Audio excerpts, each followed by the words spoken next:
nomination du président dañ ko jàppee woon comme benn début d'une nouvelle ère politique ñu jàppoon que ni peut-être y aura des attentes surtout que li ñuy woowee rupture est-ce que vraiment vous avez senti ces attentes là yi nga xamante ne yàgg na nekk le souhait de ces Sénégalais la rupture elle est là. oui mooy li ñuy wax rek ils ont été élus sur la base d'une offre programmatique da nga diggee avant ngay diggee da nga yàgg dénoncer lii di am du yoon lii di xew du yoon fal leen ma bu ngeen ma falee danaa def lii danaa doxale nii danaa waxee nii danaa def nii dem sax ba bind livre tuddee ko solution donc les solutions étaient confinées quelque part xam nga solution yi xam nga nan ngay def ba jëli solution yi mais mooy li ma wax rek l'exercice du pouvoir bokkut ak nekk ci ab opposition di wax. maintenant c'est vrai que non seulement ils avaient promis la rupture mais rupture boobu changement boobu du sax ñoom mais askan bi ci boppam ñoo ko soxla c'est-à-dire ñun politiciens yi ci ñun la askan wi doyal sëkk ndax suñuy yaanama maane la wala dige ci bi ngay wut boo wutee boo faloo doxalee neneen yaag sa waa kër bu ñu waxante dëgg rupture bi mënta gaaw benn ñaar li ñuy gis ni dafa mel ni comme li fi nekkoon rek dafa mel ni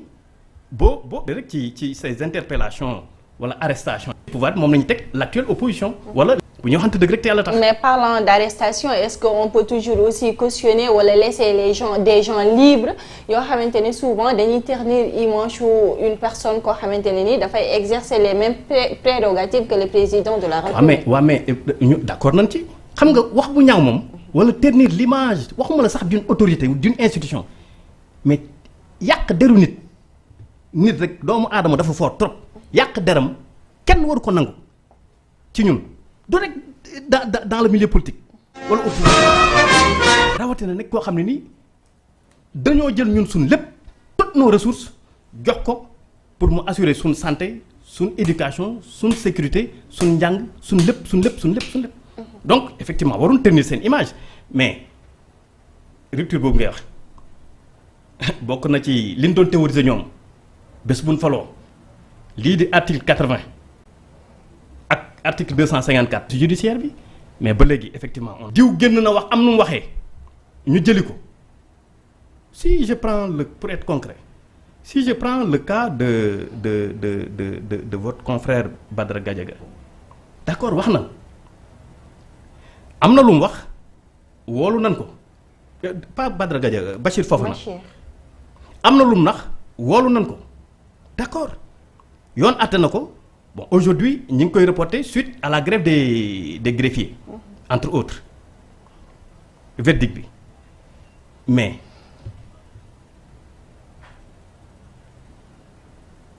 comparaison pour comparaison, même si comparaison n'est pas toujours raison. Serigne Saliou Gueye, journaliste toujours, toog ci plateau ne il connaît des DG de l'actuel régime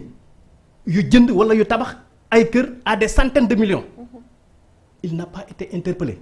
Le gouvernement n'a pas réagi. Et on a vu que bi mu ko defee le DG de la CDC Fadilou Keïta def na benn sortie moom également. À quoi ça ressemble loolu lan la est-ce que c'est pas du deux poids deux mesures bu fekkee yow da nga ne da ngay jubal jubbanti journaliste taxaw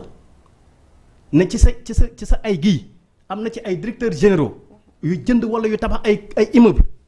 yuy jaar ay centaines de millions. non xamuma ndax dinañ ko amee yoon laag du yoon journaliste bi li may njëkk def mooy woolu ko. donc da nga jàpp ne ku ma am ndey ak ku ma amul. mais loolu lay nuru alors que on avait promis la rupture. mais la réaction l'autre chose. mais Pape Sané de Walf defoon na ko fi en son temps avec les fameux 6 milliards. il a été entendu après ba léegi xamul la suite est-ce que kon du am na fooy fare boo waxee ñu woolu la am na fooy fare boo waxee mën na la ménager. est-ce que du loolu. mais est-ce que je me pose des questions newul tamit def dafa daal di am ci mbir yooyu. def c'est-à-dire est-ce que du ñu li ñuy wax naan dañoo tabax ay kër yu 100 millions est-ce que du ñooñu tabax nañ ko. non dama ne journaliste bi man ñooñu yëgguma ci ñoom mais journaliste bi la ñu war a njëkk a woolu li nga wax foo ko teg. indi firnde. très bien li nga wax foo ko teg. waa léegi. parce que l'actuel régime dafa woote jubal jubbanti. bu boobaa la sortie de Fadilou Keita naka lañ ko mën a apprécier également parce que bi mu ko waxee moom automatiquement génn na wax. Qu'est-ce qu'il a dit? jéem na teggi tout. Non, du question du question. Il a évité que d'autres ministres de défendre li nga xam ne. Non dama et puis du génn jéem a justifié wu déedéet c'est-à-dire ci forme d'abord avant ñu yegg ci fond bi ci forme bi la ñuy njëkk a taxaw mooy lan ah non attention kii li mu wax nii. je voulais dire par là que mu joxe. non mooy li mu wax c'est-à-dire cette révélation de votre confrère monsieur Serigne Saliou Gueye à qui je voue un très grand respect, cette déclaration-là ne doit pas rester sans suite et de la part du gouvernement. weesu naa Fadilou Keita le gouvernement ne devait pas rester sans suite wala ne doit pas rester sans suite wala ne devrait pas rester sans suite, encore moins la justice à travers le procureur au moins mais nan ko déglu yow li nga wax foo ko teg an say firnde au moins. kon seen slogan jubal jubanti bi doxewul ko. non par moment xam nga mooy li may wax rek ñun ñëpp on est des acteurs politiques et l'acteur politique moi je dis la classe politique dont je fais partie ñun ñëpp ku ci nekk booy wax ci sa teeyu bakkan ca waxtu woowa ca jamono jooja la arrangé lu ci ëpp foofu ngay waxee mais la preuve bien que du benn mais monsieur le premier ministre. Dernière sortie bi il s'est attaqué à une certaine partie de la société civile et pourtant bi mu nekk ci opposition bi société civile boobu mu attaqué ñenn ñi am na si ñoo xam ni ils étaient toujours à ses côtés di ko défendre et tey ils sont en train wala nous sommes en train de tenir un autre discours et le même discours d'ailleurs boo nekkee ci opposition bi société civile say farandoo la say àndandoo la boo nekkee ci pouvoir bi nga ne société civile bi c'est une société civile encagoulée dañuy politique. jamonoy Ablaye Wade loolu lañ doon dégg jamonoy Macky Sall loolu lañ doon dégg fii ñu ngi commencé di ko déggal donc pratiquement c'est les acteurs politiques qui posent problème ñun way politique yi ñun ñooy problème au Sénégal et tant que nanguwun respecter nos engagements au moment de la conquête démocratique du pouvoir day métti nag day métti mais ñu commencé ko ci suñu njaboot déjà lii lañ doon wax. lii leen proposé askan wi lii leen promettre ba sur la base de ça ba tax ñu fal ñu une fois au pouvoir on va l'appliquer application bi benn mën na bañ a gaaw ñaar mën na demee ca nañ ko bëggee parce que du yomb mooy li may wax mais li ñu war a moytu mooy làq doom bëgg a jël doom dóor. D'accord. Puisque ci rupture la ñu nekkoon est-ce que bi ñu ñëwee dañu ne économie bi daanaka dafa nërmeelu te moom bi mu jógee Chine si voyage am bi nee na dina am plan de redressement yoo xamante ni dinañ ko teg du yàgg dara d'ailleurs loolu la promettroon alors yéen est-ce que gëm ngeen sax plan de redressement yooyu mën a nekk. non mën nañ ko nangul xam nga da nga koy nangul ba baa ngay gisee li le concret. nee na dans les tout prochains jours moom le premier ministre effectivement dana proposer ce plan de redressement là en conseil des ministres ensuite vulgariser ko à travers une rencontre mais on attend de voir mais xam nga bëri na lu ñu fi waxoon et ci mise en œuvre bi ba léegi da ngay gis ni entre lan waxoon entre lan dige woon ak ni ñuy doxalee. comme ban secteur par exemple ban secteur. non xam nga exemple bi ñu joxe léegi ci immeuble yooyu benn firnde gi noonu leneen li plan de redressement d'accord mais boo jëlee économie bi de manière générale ñun ñëpp ñu xam ni réew mi comme ni ñu ko waxee économiquement mi ngi ci ay jafe-jafe mais d'abord les gouvernants ñoom ñoo war a njëkk a serrer la ceinture tey bu fekkoon ñoom dañu ñëw bi ñu defee le gouvernement le 5 avril 2024 bu fekkoon bi ñu leen nommé alors sur instruction du président monsieur le premier ministre convoqué tout le gouvernement ñu waxtaan seen biir ñu ne suñu avantage dañ koy dagg dañ koy wàññi les salaires là dañ koy wàññi. train de vie de l'État dañ koy wàññi. mais bu ñu waxante dëgg est-ce que le train de vie de l'État a diminué ou laissé comme tel muy benn ñaar pendant qu'on était à l'opposition lan lañ fi théorisé wul ci ay oto pour ay députés lan lañ fi théorisé wul lan lañ fi waxul woon le premier ministre amoon na ci plusieurs options d'ailleurs plusieurs jaruñu ci ñëwaat l'actuel président de l'Assemblée nationale am na lu mu ci waxoon mais à l'arrivée et pourtant logique pour logique un député dafa war a am oto logique pour logique mais peut-être ñoom bi nekkee ci opposition gisoon na ni du njëriñ député bi am oto bu ñu waxante dëgg rek un député dafa war a am oto mais mooy li ma wax rek on est à l'opposition on fait rêver on promet monts et merveilles et on se fait rattraper par la réalité du pouvoir une fois élu. et mbirum oto boobu sax d'ailleurs ça a suscité aussi benn polémique je pense pas que tey ndax yéen aussi que je voulais dire ndax que vous êtes d'accord ak li nga xamante ne nii tey moom moo am bu fekkente ne nii les prix ne sont pas exorbitants bien sûr. xam nga pour oto yi waxoon naa ko ci sama benn waxtaan. man bi ma ci mujj a jàpp rek mooy option bi nga xam ni parce que le président Ousmane Sonko le président du PASTEF Ousmane Sonko théorisé woon na ba plusieurs options mais man bi ma ci mujj a jàpp mooy bi mu defoon en 2019 à la présidentielle de 2019 pour ce qui est des véhicules des députés ñaari option la théorisé woon dafa noonu ou bien assemblée jënd ay otoy boppam destiné à son propre parc automobile bàyyi ko foofu ak ay chauffeur am député yi bu ñuy dem ci seen mission de terrain yi ñu defal leen ordre de mission jox leen oto bi ñu dem ak chauffeur bu ñëwee ñu gaarawaat oto yi. wala deuxième option bi député bi ñu jëndal ko oto mais 85% du prix d'achat du véhicule député bi moo koy jël en charge coupure à la source maintenant moom mooy jël en même temps moom député bi les frais d'entretien et de réparation éventuellement à la fin de la législature mën nañ ko bàyyi oto bi boobu en 2019 ñaari option yi le président Ousmane Sonko théorisé woon na ko mais jusque là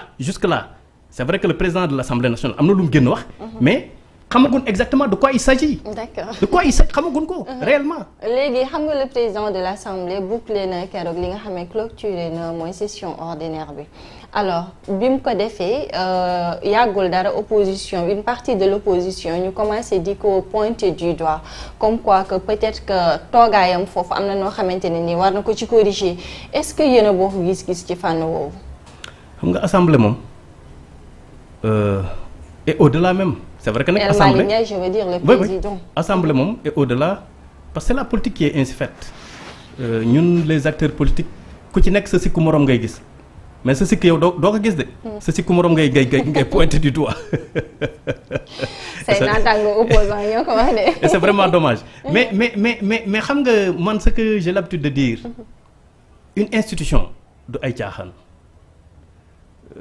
quand tu incarnes une institution. bu fekkee da nga jiite une institution moomatuloo sa bopp gis nga opposition bi elle est consacrée dans la constitution l'opposition elle est consacrée dans la constitution donc dañ ko war a jox lépp loo xam ne nii àqam la ak yelleefam déjà elle est minoritaire à l'Assemblée mais boo ci boolee bëgg ko néewal doole mais day gën a méttiti encore donc li ñu doon faral di gis à l'Assemblée boo xoolee ñi koy wax tey aussi ñoom ñoo nekkoon au pouvoir démb même pratique yi lañ doon doxalee ñoom it bu ñu waxante dëgg ñi koy ŋàññi tey démb ban fa toogee noona lañ doon def wala nu ko yées. Aïssata Tall Sall moo ko wax. mooy li ma la wax rek ñun acteur politique yi rek la c'est-à-dire bu ma yoree doole ji nu ma neex laa koy gérer bu ma néewee doole nag nan jaar la mbir yi ci yoon li ñu ciy génne mooy sérieusement qu'on prenne le Sénégal et qu'on le place au-dessus de nos modestes personnes. alors pour ce faire donc tey lan ngay proposer tey wala lan nga foog ne tey buñ ko tegee Sénégal dina mën a génn ci goutte yi wala les attentes yi nga xamante ne dina mën a améliorer le quotidien des Sénégalais ñu yegg si fa. non xam nga boo xoolee Sénégal mi ngi jusque là hein. C'est vrai que FMI peut-être ba léegi mi ngi xaar le rapport là peut-être gën ci am yenn détails yi pour mën a gën a coopérer. ci nin ko yaakaare woon wala nin ko bëggee ak le Sénégal c'est vrai mi ngi xaar mais terewul le gouvernement aussi mais il se débrouille tant bien que mal parce que mi ngi mel ni borom kër ci këram war nga joxe dépense yow fanaanoo woo dépense te il faut suba xale yi njaboot gi lekk mais mënoo fee toog di xaar il faut nga def say pexe donc ñi ngi def gymnastique sur le marché national d'abord ci biir réew mi et c'est vrai que métti na mais il le faut au niveau sous-régional à l'international aussi tout dernièrement Banque mondiale am na lu mu leen jox mais yooyu mën cee ñàkk leb bi c'est pas la solution mais est-ce que suñ réew yi wax dëgg yàlla réewu Afrique yi est-ce que yegg nan du ñëpp nag peut-être mais est-ce que yegg nan foo xam ne nii on peut se passer de la dette c'est pas évident maintenant li ci ëpp solo nag mooy c'est vrai que jusque là boo doon déglu le ministre de l'économie du plan et de la coopération la dette du Sénégal est soutenable tant mieux mais plus donc que cette dette soit soutenable alors ñuy wax ni kon ameeli nan yaakaar ba keroog ñu redresser la barre te rafet nañ ci njort parce que lu tax man may wax loolu c'est-à-dire dafa am ñaar yoo xam ni toujours foofu laay natt rek l'actuel régime mooy yéene bi ñu am sérieusement bëgg nañ def lu baax parce que nag yaakaar bi dafa bëri. ils sont capables. ñaar capacité bi dinaa ci ñëw ñaar am nañ volonté bi pas-pas baa ngi fi yéene baa ngi fi bëgg-bëgg baa ngi fi capacité bi nag dafay sous-entendre efficacité loola nag lu ñuy xaareeli la xam nga loola du lu ñuy décréter da ngay jëf tu te mets à l'épreuve ñu gis xam ndax mën nga wala dangaa tële mais au moins ñaar yi ñu ngi fi yéene bi ak bëgg-bëgg bi donc buñ ko boolee ñoom ñaar et puis ak une bonne vision yàlla mën nañu suturaal ba ñu génn ci parce que nag contrairement à ce que le Pastef pense parce que ñun ñi ñëpp dañuy attaqué ci réseaux sociaux yi da ngeen a yéene l'actuel régime ñu échoué alors que ñun avec notre tout petit mouvement là on a soutenu le Pastef à la présidentielle mais nan nga mën a xanaa man yaakaaruma ni nit dana bañ réewam bay souhaiter le parti présidentiel di ko souhaiter un échec yaakaaruma ko quoi parce que mais nanoo xamante dëgg président Bassirou Diomaye Diakhar Faye définir la politique de la nation cette politique conduite par le premier ministre Ousmane Sonko mais buñ réglé soxla buñ wàññee dund gi waaw ma sœur Koura mon frère Malay loolu Pastef rek lañ ko wàññil mais ñun ñëpp lañ ko wàññil donc Pastef nan jóge foofu buñ yaakaar ni opposition bi wala une partie de l'opposition daf leen yéen échec non mais leur manière de s'opposer la manière de s'opposer du Pastef moo tax ni leen nit ñiy opposé aussi du yomb parce que ils ont été très durs à l'encontre du régime sortant. Est-ce qu'il y a une opposition baxaw? Si non la véritable opposition. Très bien foofu wax naa leen ko. gis nga la véritable opposition Koura. toute cette opposition là bi ñuy gis. la véritable opposition xam nga mooy lan. wax nga ko léegi soxlay askan wi moo la war a teree nelaw yow. nattatun la pour opposition de déedéet. pas des opposants yuy dem buntu cybersécurité taxaw. non yooyu yëpp c'est après mais dama ni dafa am loo diggee nga ne mën naa jox leen ma bu ngeen ma joxee nii ak nii laay doxalee jox nan la yow sa problème dootul sa diggante ak opposition bi de sa diggante li nga digge woon la yow foofu la lay apprécier moo tax même Macky Sall est relégué au second plan. contrairement ak ñoom ñi ñuy wax Macky Sall mënut nekk le repère parce que Macky Sall def na li mu waroon def sur la base de ça am nañu kontaan am nañu kontaanul sanctionné nañ ko ak son candidat. donc leur promesse moom mooy tey seen. non la véritable opposition c'est leur promesse c'est leurs engagements. c'est leur promesse c'est leurs engagements. mais bu ñu ju maintenant nag. fii ak 2029 parce que affaire bi du gaaw fii ak 2029 nag ñuy dem suivant li ñuy teg ci loxo sénégalais yi del xool. suivant li ñuy teg ci loxo sénégalais yi. mu rassurant wala mu demee neneen ñaanuñ ko yàlla foofu nag la nit ñi di commencer di dressé wu attention ñii vraiment yaakaar ngeen amoon ci ñoom wala vraiment ñii day ban leen faree ba fii wax dëgg yàlla léegi moom gis nañ yoon wi. mais est-ce que monsieur Fall yaakaar gu tas googu moom moo tax ba ki nga xamante ni moom mooy Bougar Diouf nekk membre bu président Diomaye président daal di joxe ay gis-gisam maanaam ay idées yu contraire wala jàpp na ne discours la bu contraire ak bëgg-bëgg Pastef wax nga ko léegi que ne sa mouvement donte li muy tuuti bokkoon nga ci ñu soutenir Bassirou Diomaye Diakhar Faye mu dem ci élection présidentielle yi tey gis nañ ne retiré nañ ko ci groupe WhatsApp bi waaye tamit mun nañ wax ne ku ci nekk yaa ngi jóg di ko dal loolu moom ban jàngat ngeen ci. non loolu xam nga loolu c'est le fameux problème de la démocratie interne dans nos partis dans nos mouvements dans les coalitions. parce que ñi la jàppale gis nga bu la ci dara nax mooy li ma la wax rek tant que ñi ngi woon ci opposition bi ku ci nekk da nga muñal sa morom ay sikk-sikkam mais bu nekkee à l'exercice du pouvoir dafa am noo xam ne bu ko nit ki waxee sax wala mu taxawee ko sax ñu cri c'est pas Bougane rek. mais démocratie interne est-ce que ça veut dire scier la branche sur laquelle on est assis. mais attention bu fekkee scier la branche sur laquelle on est assis loolu noonu ngeen ko bëgg a méngale mais le premier Ousmane Sonko ces 2 dernières sorties sérieusement c'est comme si loolu mën nañu ko assimiler à ces. mais potum biir olof da koy wax. mais très bien foofu laa jëm ak yow. est-ce que monsieur Diouf dont vous faites allusion est-ce que permettre nañ ko jox nañ ko occasion pour mu wax xalaatam ci biir. est-ce que loolu am na parce que mooy li ma la wax rek c'est-à-dire tant que ñu ngi woon ci opposition bi les réactions étaient spontanées léeg-léeg sax doo woote mais dañuy xam ne benn affaire war na xew rek ñëpp daju fa parce que dañu xam ni on est obligé d'être ensemble mais gis nga bu ñu demee ba nga xam ne léegi ñun ñooy gérer pouvoir bi nga xam ne foofu lañ war a gën a organiser woo pour parler d'une seule voix xàccandoo dóorandoo comme ni ñu koy waxee. foofu nag da ngay gis l'état di commencer dugg wala. ñu commencé di embourgeoiser comme seen mot bi ñu utilisé temps yi na am na ci ay ministres ak ay DG yu commencé embourgeoiser bu ko defee dootoo tal la base mais base bi aussi bu demee bay sentir cette distance entre moom ak les leaders wala les partis constituant la coalition entre ñoom ak parti bi nga xam ne nii gis nañ ni moom mooy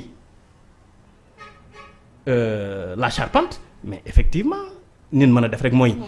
première occasion wala moindre occasion bu ñu am. tirer à boulet rouge sur la coalition wala sur le gouvernement. xam nga da nga jiite Cheikh Oumar Diagne. Cheikh Oumar Diagne gis ngeen ces sorties là. d'accord Bakhaw Fall da nga jiite mouvement alors tey nga bokkoon ci ñi nga xamante ne nii donc fal nañ le président Diomaye ndax lan moo entravé tey seen cheminement wala lan moo tax tey nga jël say distance. non en réalité le PASTEF ñoom ñoo ñëwoon vers nous ah. ñoom ñoo ñu sollicité suñu soutien suñu apport ñu dem Jolof mu néew mu bëri ñu waxtaan ak suñu ay nit déglu leen ak suñuy am di jàmm ñoo xam dañuy xelal ci wàllu politique déglu leen la consigne l'orientation était que effectivement nañu jàppale la coalition Diomaye donc après concertation ñu nangul leen ko mais bu ñu leen ko nangulee aussi te mooy li may wax rek dafa mel ni boole wuñ la ci dara yow daal léegi tu n'es qu'un simple figurant wala un suiveur rek ngay nekk quand il s'agit de prendre une décision da ngay toog rek dégg na lenn xew na wala décision bi jël nañ ko wala nii lañ doxalee mais là aussi bu fekkente ni yow am na loo gëm wala am na loo bëgg wala am na noo taxawee c'est très normal nga taxaw. donc alalu borom barke lañ leen jàppee woon ñu jëfandikoo leen ba pare bàyyi leen. non pas alalu borom barke parce que xam nga mooy li may wax. notre mouvement là ak même yeneen parti wala yenn mouvement tuuti woon nañ ci fal Pastef il faut dire la vérité. Sans notre mouvement sans l'apport d'autres partis ou d'autres mouvements Pastef la coalition Diomaye da doon gagner la présidentielle c'est man du ma nax sama bopp. parce que askan wi ñoo bëggoon changement parce que l'électorat le véritable électorat n'est pas dans les partis politiques n'est pas non plus dans les mouvements. mooy Sénégalais yi xam ni yéen la faru leen fenn ba pare nekk ne jàkk di ñu xool ñun acteurs politiques yi ñuy def na ñoo ci nekk. alors que comme ni ñuy wax bu ma woote woon sax seen salle bi mënu ma koo feesal donc man du ma nax sama bopp. Pastef ñu jàppale woon ko ñu ñàkk ko jàppale kenn mënutoon a fexe ba du gagner la présidentielle de 2024 parce que bu ñu waxante dëgg nag dañ ko mérité dañ ko mérité xeex nañ ko incarné nañ ko en termes de posture incarné nañ ko en termes de proposition mooy li ma la wax dénoncé nañ proposé nañ bind nañ mais yaakaar rek lan mën a demee. kan moo la askan wi ñoom ñoo bëggoon changement bi ce qui s'est passé en 2000 avec Diouf et Wade qui s'est répété en 2012 entre Wade et Macky moom moo doon xewaat nii parti politico mouvement politico kenn mënu ci dara le peuple en avait marre de ce régime sortant donc ak ku mën di woon dem ak ñoom da nga ciy génn rawatina Pastef bi nga xam ne nii depuis un certain temps ñëpp gis nañ vraiment trajectoire bi mu jëloon. puisque da nga dellu woon Jolof kan moo la tendroon la main ci Pastef El Malick wala. non bëri na je ne peux pas citer de nom mais bëri na et puis ce sont mes très chers amis. et puis je les encourage et puis voilà. d'accord Malé. monsieur Fall def nañ mun nañu wax ne dialogue ci wàllum justice